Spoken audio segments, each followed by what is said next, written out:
بسم الله الرحمن الرحيم قل أعوذ برب الفلق من شر ما خلق ومن شر غاسق إذا وقب ومن شر النفاثات في العقد ومن شر حاسد إذا حسد.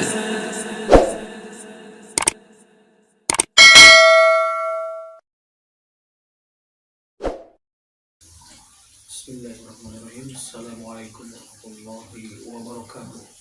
Alhamdulillahirabbil alamin wa bihi nasta'in ala umuri dunya wal din.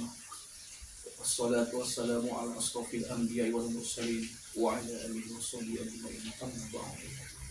Alhamdulillah, segala puji milik Allah Rabbi sejati. Puja mari kita panjatkan kepada Allah Azza wa Jalla.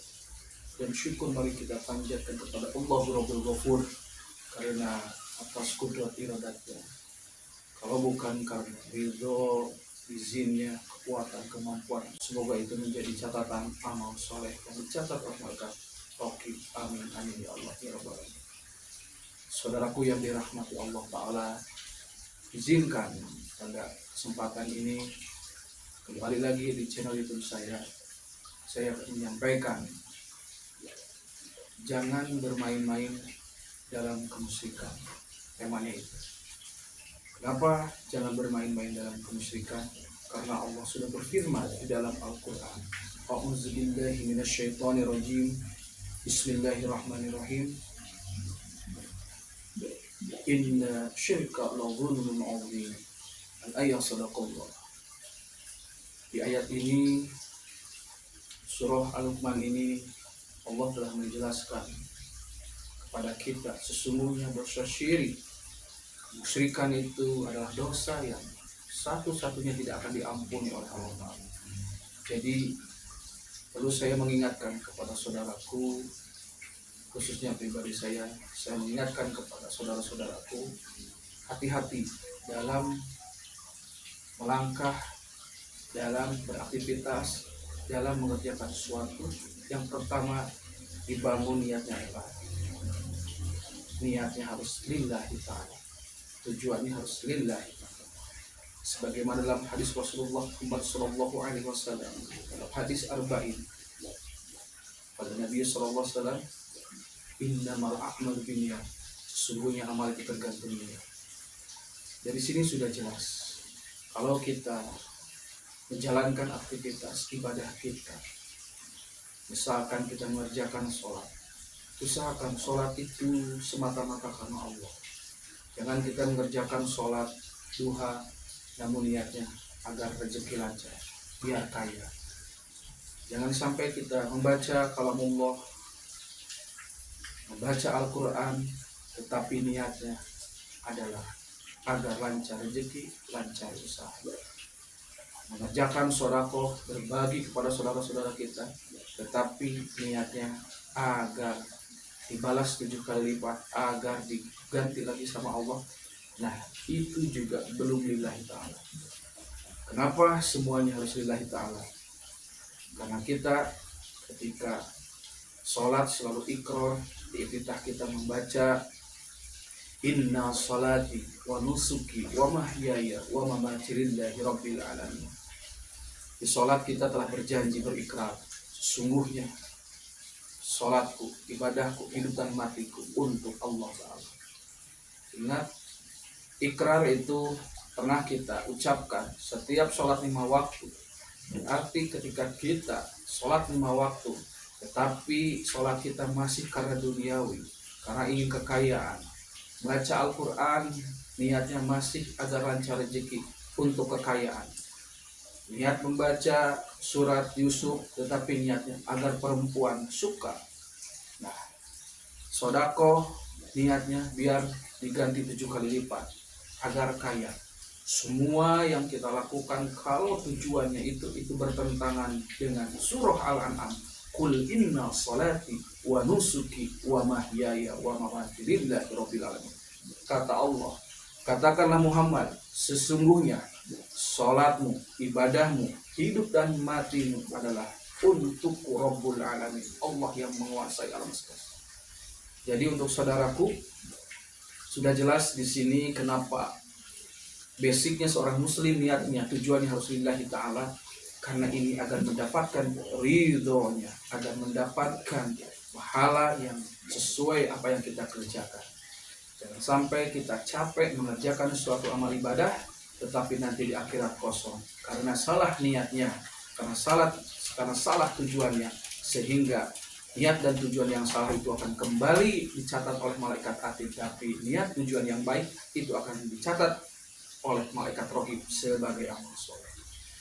Lalu yang saya akan sampaikan adalah perihal kenapa kita harus mengerjakan semua ibadah kita karena Allah, karena itu disuruh oleh Allah Ta'ala di dalam surah Al-An'am. Dampak dari bacaan yang tidak lillahi ta'ala itu yang saya akan sampaikan, itu bisa berakibat bukan dari dikabulnya oleh Allah Ta'ala. Contoh semisal, kalau seseorang mengerjakan sholatnya agar disukai perempuan, agar perempuan itu jatuh cinta, agar usahanya lancar, agar dinaikkan pangkat jabatannya. Sholat yang tujuannya itu adalah karena ambisi. Nah, dari ambisi itulah, dari nafsu itulah setan itu mampu membaca isi hati kita. Nah, jadi ketika kita membaca suatu amalan, suatu ibadah dibarengi dengan niat kubu dunia, dibarengi niat duniawi, itu nanti yang masuknya adalah jin. Termasuk orang yang membacakan kalamullah, kalau lillahi ta'ala itu insya Allah jin yang ada di tubuh itu bisa keluar. Tapi ketika bacaan-bacaannya diperuntukkan untuk duniawi, untuk perempuan, untuk kekayaan, untuk jabatan, itu yang masuknya adalah khodam. Istilah khodam itu adalah pembantu. Jadi kalau kita dibantu selain Allah Ta'ala, dibantu oleh jin, berarti itu istidraj. Istidraj itu adalah salah satu yang Allah izinkan tapi Allah tidak ridho. Kalau kata orang Sunda mah, kan istilah pangin kunci. Nah, jangan sampai kita mendapatkan istidraj dari Allah Ta'ala. Jadi hati-hati dalam mengerjakan suatu amalan dan jangan bermain-main dalam kemusyrikan. Semisal kita mempercayai adanya orang yang sakti, adanya orang yang kuat, adanya orang yang bisa membantu kita. Nah, kalau kita sudah menyandarkan terhadap manusia, apalagi manusianya itu yang tidak mengarahkan kepada tauhid, itu bisa menjadi musyrik. Contoh semisal kita datang ke dukun, ke paranormal, ke orang-orang yang bukan disuruh oleh Allah Ta'ala. Padahal di dalam Al-Quran itu boleh kita bertanya, boleh kita mendatangi orang soleh dengan tujuan adalah fas'alu ala dzikri in kuntum la ta'lamun. Dalam Al-Quran, jikalau ada masalah tanyakan kepada ahlinya. Jadi kalau masalah yang berkaitan itu harus nyambung dengan seseorang yang di bidangnya, di pakarnya. Contoh, ketika kita berobat ke dokter, itu juga tidak semua dokter itu bisa kita datangi. Contoh, kalau kita ke dokter kulit, tujuannya ada keluhan di kulit, itu nyambung. Tapi kalau kita sakit gigi ke dokter kulit, itu tidak nyambung. Nah, begitupun kalau datang kepada orang yang mampu menyelesaikan di bidang metafisik, khususnya di bidang medis, tanyakanlah kepada orang-orang yang dilihat dari sisi kesolehannya. Kalau istilahnya dapat maunah, ustadz, kiai ataupun ajengan yang dapat maunah itu adalah orang-orang yang soleh yang diizinkan oleh Allah Ta'ala. Jadi mendatanginya pun harus ke orang yang benar-benar menguasai di bidangnya agar analisanya tepat. Jadi kalau datang ke orang yang bukan ahlinya, bisa saja sakitnya biasa dianggap luar biasa. Oh ini ada santet, oh ini ada teluh, oh ini ada guna-guna. Nanti ketika datang ke orang yang seperti itu, pasti ujung-ujungnya tipu, kena mahar yang besar, padahal dia tidak mampu menguasai di bidang tersebut. Dan itu akibatnya selain dosanya itu dosa besar, yang kedua kerugiannya, karena kita akan kena tipu oleh orang-orang yang istilahnya memanfaatkan. Jadi tolong untuk saat ini yang punya keluhan, kalau semisal ada cocok dengan saya, boleh datang ke saya, boleh konsultasi dengan saya, tapi niatnya semata-mata karena Allah Ta'ala, karena ada petunjuk dalam Al-Quran, as'alullah dzikri kuntum la ta'lamun. Kalau ada masalah tanyakan kepada ahlinya. Jadi sejak menanya ke saya itu ikhtiarnya adalah karena Allah Ta'ala, dan tujuannya agar meningkatkan iman, ketakwaan, dan bersyukur kepada Allah. Itu yang harus dilandasinya. Nah, lalu yang ingin saya sampaikan, kenapa sih sekarang Bang Haji banyak terjadi orang yang kena sihir, kena guna-guna, kena teluh, kena santet, kena pelet, ada orang yang pakai penglaris. Nah, ini semua karena kadar iman seseorang itu berbeda-beda. Kalau orang yang sudah menghalalkan segala cara, dia akan melakukan jalur tempuh yang sesat. Walaupun dia harus bersekutu, walaupun dia harus menggadaikan imannya dengan duniawi, walaupun dia harus menghalalkan segala cara, tetapi cara-cara inilah yang nantinya akan diperhitungkan oleh Allah Ta'ala. Dari mana langkah kita melangkahnya, dengan tata cara seperti apa, dengan kaifiat seperti apa. Kalau semisal kita keluar dari jalur Quran, tentu semuanya akan sia-sia di hadapan Allah Ta'ala.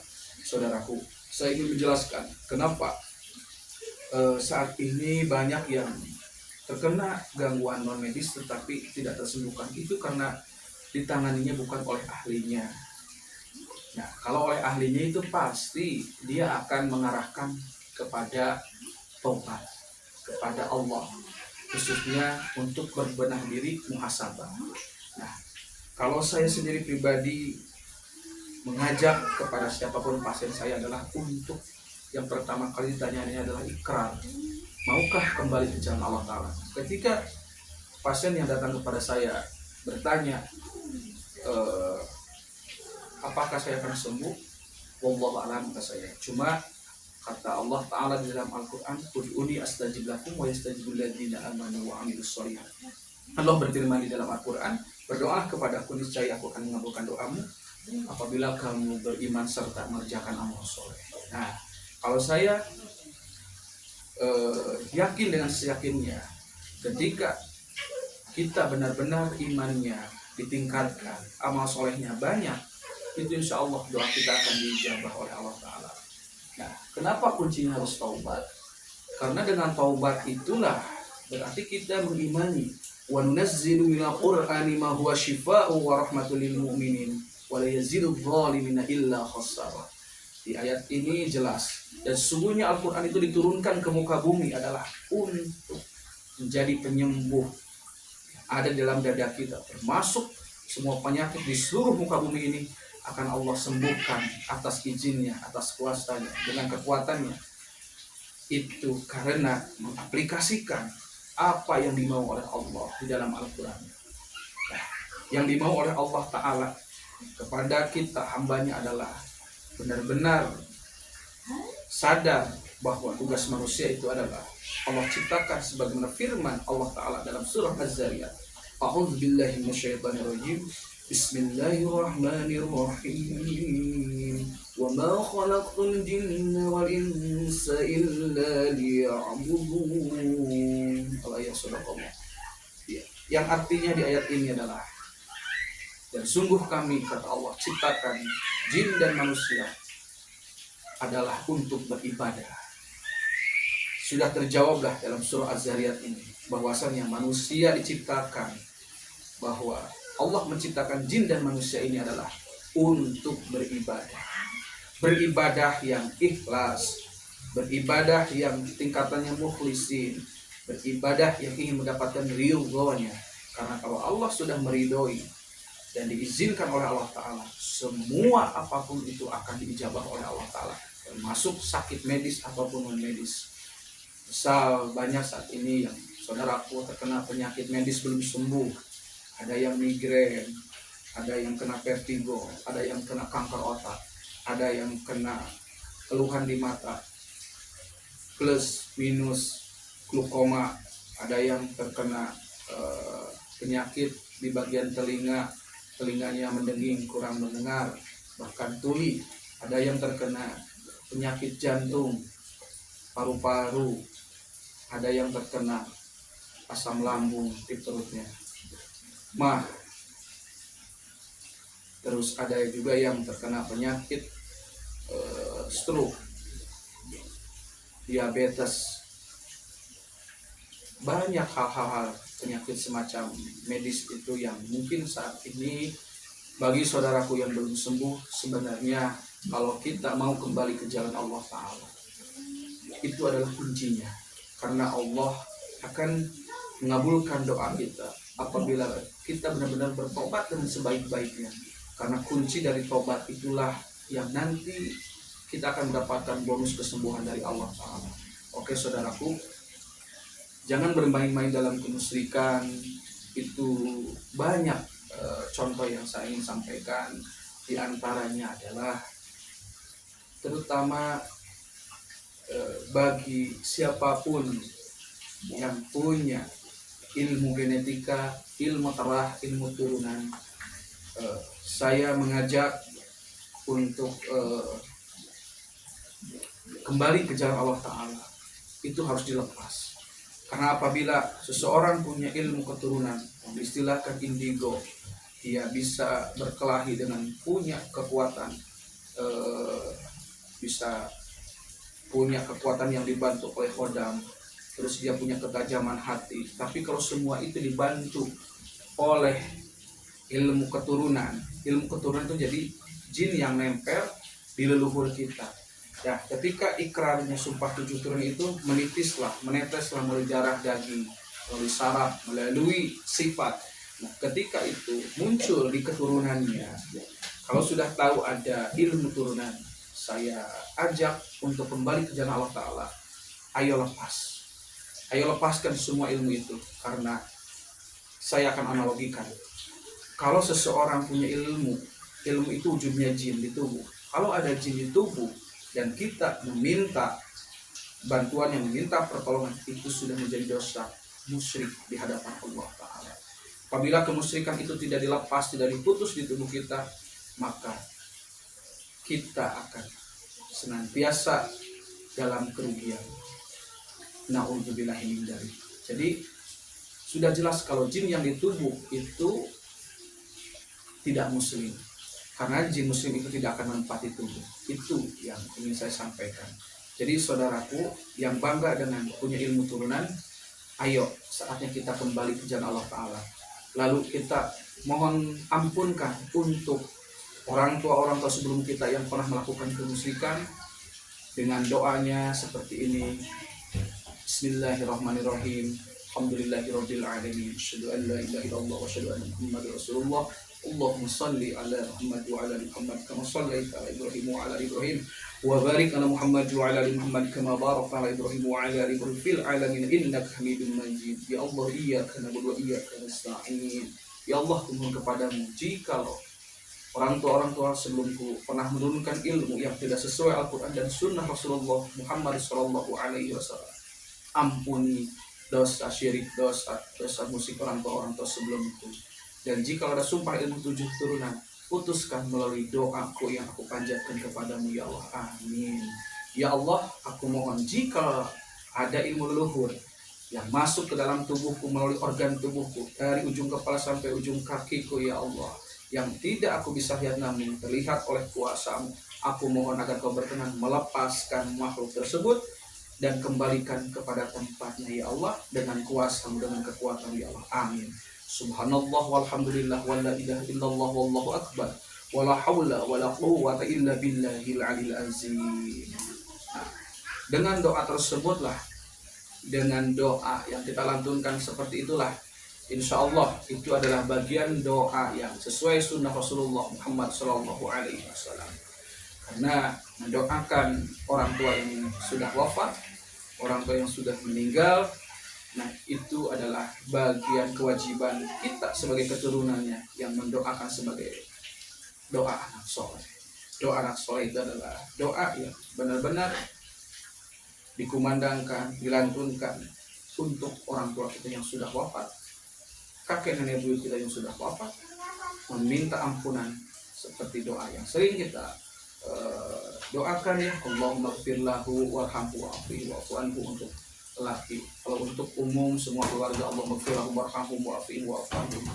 Nah itu jelas ya, doa itu wajib untuk kita, karena kita sebagai anak harus mendoakan untuk orang tua kita yang sudah wafat, terutama yang beragama muslim. Nah, oke saudaraku, jadi bahaya ada ilmu terah, ada ilmu genetika, ada ilmu turunan. Kalau dilepas itu bisa menjadi dosa besar di hadapan Allah Ta'ala. Jadi saudaraku, kalau ada ilmu turunan, saya sarankan untuk dilepas. Itu bisa berakibat dosa. Apabila tidak diputus, itu akan mengalir sebagai dosa jariah. Lalu yang kedua saudaraku, kalau ada amalan yang bacaannya enggak karena Allah Ta'ala, lepas. Maksudnya lepas itu jangan dikerjakan lagi, tapi harus dilakukan, dibangun dengan niatnya. Semisal kalau kita sering mengerjakan amalan tentunya harus amal yang sesuai sunnah Rasul. Niatnya lillahi ta'ala, tujuannya lillahi ta'ala. Kalau niat dan tujuannya lillahi ta'ala, seperti sholatnya niatnya lillahi ta'ala, tujuannya karena Allah Ta'ala, puasa niatnya lillahi ta'ala, zakat niatnya lillahi ta'ala, menolong orang niatnya lillahi ta'ala, melakukan aktivitas itu kalau dasarnya sudah seperti itu, insya Allah itu sudah benar, sudah positif, sesuai di jalur Al-Quran dan sunnah Rasulullah Muhammad SAW. Nah, kalau amalan kita mengerjakan puasa kita biar kita kuat dibaca, puasa kita biar kita kaya, kalau sholawat kita biar kaya, biar kita sakti, itu tidak pernah dicontohkan oleh Rasulullah Muhammad SAW. Ingat, dalam Al-Quran Allah telah berfirman, وَلَا يَسْتَرُ أَيَّاتِ اللَّهِ إِلَّا ثَمَانًا قَلِيلًا. Kata Allah, dan janganlah kau Muhammad berjual berikan ayat-ayatku dengan harga yang murah hanya untuk duniawi. Nah, maksudnya adalah orang yang membaca amalan, terutama Al-Quran, niatnya harus lillahi ta'ala. Itulah mahalnya Al-Quran, mahalnya hidayah, hanya diberikan kepada orang-orang yang beriman, orang-orang yang bertakwa. Dan Allah lah yang akan menilai semua amal soleh itu ketika niat tujuan fondasinya semata-mata karena Allah. Jadi orang yang niatnya tujuan amalannya untuk duniawi, itu akan kembali kepada niatnya. Jadi di Al-Quran itu Allah telah berfirman, jikalau kamu menginginkan dunia itu akan diberikan oleh Allah, tetapi di akhirat kita masuk neraka. Na'udzubillahi min dzalik. Sudah jelas kenapa larangan. Tidak boleh kita membaca suatu amalan yang niatnya bukan karena Allah. Kalau bukan niatnya karena Allah, berarti jelas ibadahnya bukan ke Allah, tetapi karena nafsunya. Di balik nafsu itu ada setan. Setan itulah apabila diikuti, berarti seseorang itu telah melakukan kemusyrikan tanpa disadari, tanpa kita pahami, itu bisa berakibat fatal. Jadi saudaraku, ingat, bukan saya melarang untuk tidak baca Al-Quran, bukan saya melarang tidak boleh mengerjakan ibadah puasa, zakat, sedekah, bukan melarang itu, tetapi niatnya harus karena Allah Ta'ala. Harus jelas ya, niatnya harus karena Allah Ta'ala. Karena kita diciptakan oleh Allah Ta'ala adalah untuk beribadah. Nah, lalu yang ketiga, saya ingin menyampaikan, jangan bermain-main dalam kemusyrikan. Semisal kita diijazahkan, dikasih oleh orang, nih, baca amalan ini.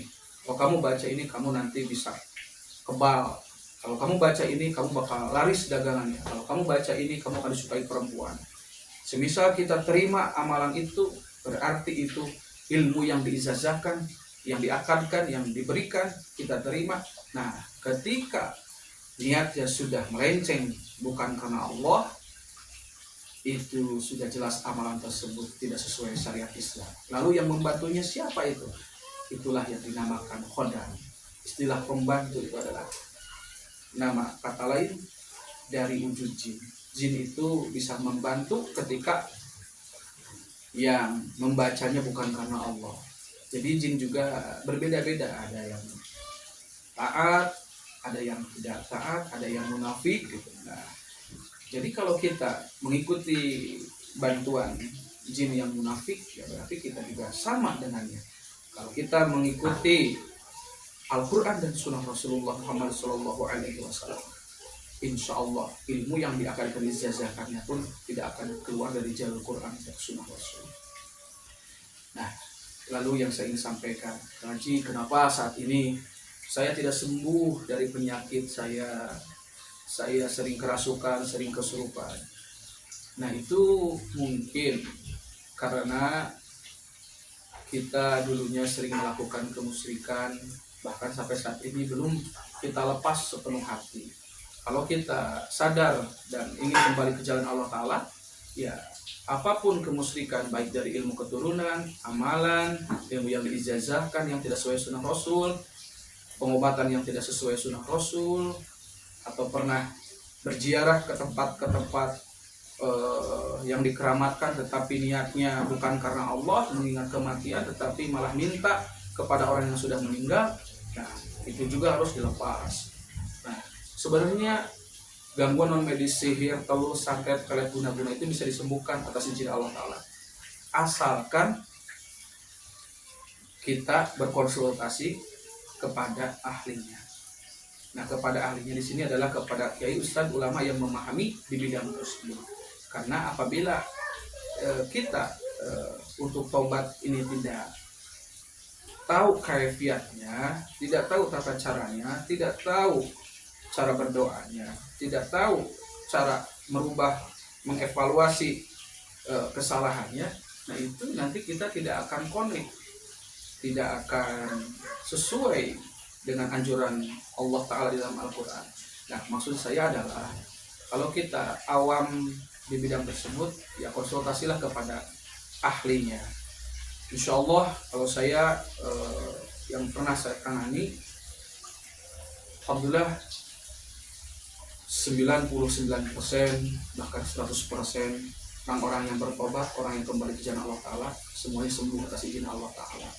Kuncinya adalah di ikrarnya, ikhlas, ridho ketika dilepas. Semisal saya kan kalau ada pasien ditanya dulu, Bu, Pak, D, kalau ada ilmu turunan di tubuh maukah dilepas? Kalau dia bilangnya lillahi ta'ala, nah, kalau ada amalan yang tidak sesuai syariat Islam, Bu, Pak, D, maukah dilepas? Lillahi ta'ala, lillahi ta'ala. Nah, ketika ijab kabul seperti itu, akarnya seperti itu, alhamdulillah, itu yang pertama dilihat oleh Allah itu serius. Dan kedua, ketika dikerjakan, kata saya suruh tobat, merubah kepribadiannya yang tadinya buruk menjadi baik, berarti dia mengimani innal hasanati yudhibna min sayyi'at. Sesungguhnya amal baik itu dapat menghapus amal keburukan. Nah, kalau amal baik itu muncul tinggi, itu menghapus amal keburukan, ya tentulah doa kita akan diijabah. Kalau doa kita diijabah, berarti doa kita ya menyelesaikan semua permasalahan yang saat ini kita sedang hadapi. Jadi kembalilah kepada surah Al-Fatihah. Iyyaka na'budu wa iyyaka nasta'in. Di ayat ini jelas, saudaraku, bahwa kata Allah, hanya kepada Akulah kau menyembah dan hanya kepada Akulah kau meminta pertolongan. Artinya, kalau ibadahnya harus karena Allah, diberes ibadah, apabila ada hajat, ada keinginan, lalu kita berdoa. Jadi, jangan melakukan ibadah niatnya duniawi. Jadi, jangan mengerjakan ibadah niatnya karena kekayaan, karena jabatan. Semua itu duniawi. Kalau kita mengejar duniawi, kata Allah Ta'ala di dalam Al-Quran, yang artinya seperti ini, apabila kamu menginginkan dunia, akan diberikan dunia itu, tetapi di akhirat kita masuk neraka. Na'udzubillah min dzalik. Jadi kuncinya adalah niat, tujuan kita harus lillahi ta'ala. Oke saudaraku, insya Allah sihir, telur, santet, pelet, guna-guna itu macam-macam penyakit non medis itu insya Allah bisa disembuhkan ya, dengan berevaluasi diri, dengan muhasabah, dengan rubah kelakuan-kelakuan yang tadinya kita emosional, pendendam, jengkel, iri, dengki, sering menghasut, sering memfitnah, sering seuzon, semua perilaku-perilaku buruk itu dihilangkan, menjadi kita yang husnudon, menjadi kita yang pemaaf, menjadi pribadi kita yang unggul di hadapan Allah Ta'ala. Insya Allah doa kita akan dijabah oleh Allah Ta'ala. Amin, amin ya Allah ya Rabbal Alamin. Saudaraku, di channel video YouTube ini, ayo bantu siarkan. Jangan lupa subscribe, share, like, and comment. Semoga yang menonton video ini bisa menjadi amal soleh untuk yang menonton dan kita semua yang melihat tayangan ini, tontonan ini, semoga menjadi tuntunan. Amin, amin ya Allah ya Rabbal Alamin. Assalamualaikum warahmatullahi wabarakatuh.